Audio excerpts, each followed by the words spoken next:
आज हम लोग डिस्कस करेंगे, अभी रिसेंट न्यूज में है मार्बर्ग वायरस और आखिर यह चर्चा में क्यों है। तो मार्बर्ग जो वायरस है वह अभी रिसेंट में विश्व स्वास्थ्य संगठन जो है वह इस वायरस की पुष्टि की है और यह अफ्रीकन कंटिनेंट में इसकी पुष्टि की गई है। तो हम लोग जानेंगे कि यह मार्बर्ग जो वायरस है वह क्या है और इसके कारण क्या इफेक्ट हो सकता है।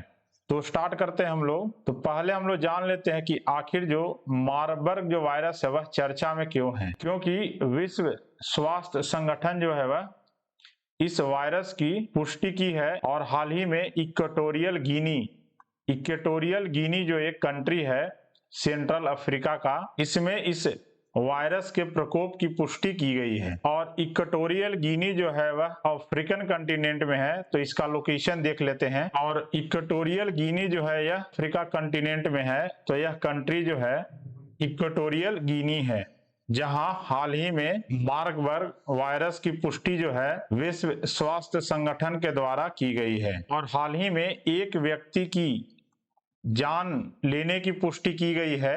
मार्बर्ग वायरस जो है इसके कारण इसकी मृत्यु हुई है। और जुलाई 2022 में जो है घाना भी जो है अफ्रीकन कंट्री है, तो घाना में इस मामले की प्रकोप की सूचना लगभग 6 महीने के बाद आता है इसके बाद। और मार्बर्ग वायरस के मामले और इस वर्ष के जो इबोला वायरस के मामले आए हैं, दोनों जो है गिनी के गुएकैडे जिले में पाए गए हैं। अगला हम लोग देख लेते हैं इसका कब इस वायरस का पुष्टि की गई थी।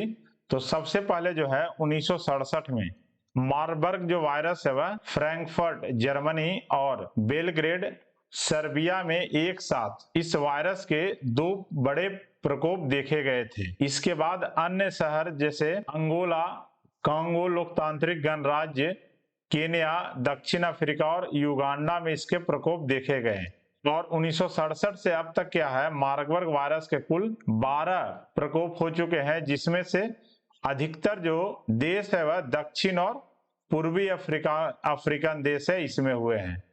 और यह जो वायरस है मार्बर्ग वायरस, यह इबोला वायरस परिवार से संबंधित है और इसका जो प्रसार होता है वह चमगादड़ द्वारा, यानी चमगादड़ जो है इसके कारण यह रोग फैलता है और इसमें मृत्यु दर जो है 88% से अधिक है। अगला है मानव संक्रमण। तो मार्बर्ग जो वायरस है वह मनुष्यों में फैला, क्योंकि मनुष्य जो है वह लंबे समय तक कोई भी गुफा या जो खान है उसमें रहता था, तो इसके कारण भी यह फैला, क्योंकि यहाँ जो चमगादड़ है इसकी कॉलोनियां ज्यादा मौजूद थी।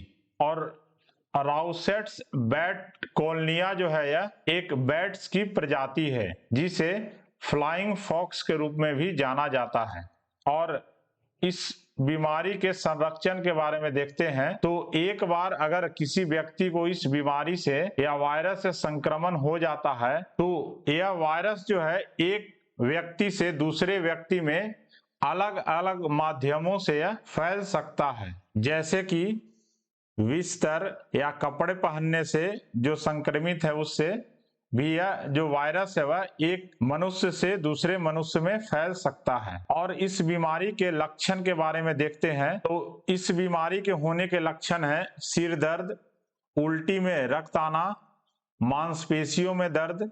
और यह जो बीमारी है इसके लक्षण जो है बहुत तीव्र गति से काफी गंभीर समस्या उत्पन्न कर सकते हैं, जैसे कि पीलिया, अग्न्याशय की सूजन, तीव्र वजन हास्र, लीवर की विफलता और बहुत बड़े पैमाने पर रक्तस्राव भी होते हैं। तो यह जो बीमारी है वह कम समय में काफी तीव्र गति से बढ़ते हैं।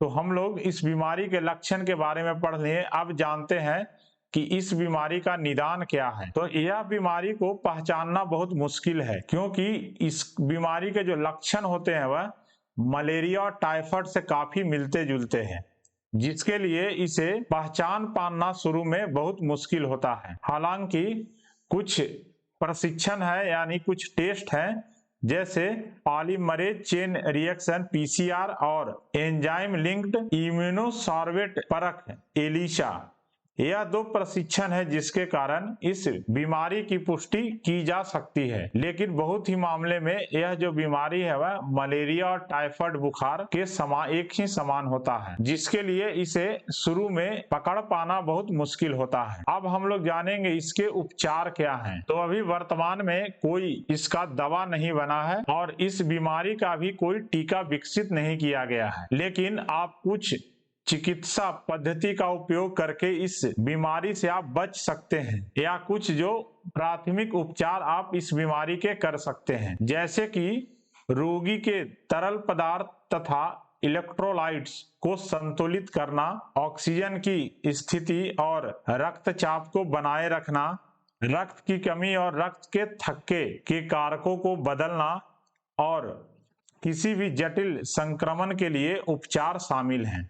यह कुछ जो प्राथमिक है उपचार, इससे आप उपचार करने में शामिल कर सकते हैं, लेकिन इसका अभी कोई टीका नहीं बना है, तो पूरी तरह से ठीक होना इस बीमारी से अभी मुश्किल है। और वर्तमान में जो मार्बर्ग वायरस है, इसका पुष्टि जो है दक्षिण अफ्रीकन कॉन्टिनेंट है इसमें की गई है, और मेनली जो रीजन इबोला से ज्यादा इफेक्टेड है, तो उसी रीजन में यह बीमारी जो है फैलने का ज्यादा खतरा रहता है। तो वीडियो देखने के लिए धन्यवाद। जय हिंद, जय भारत।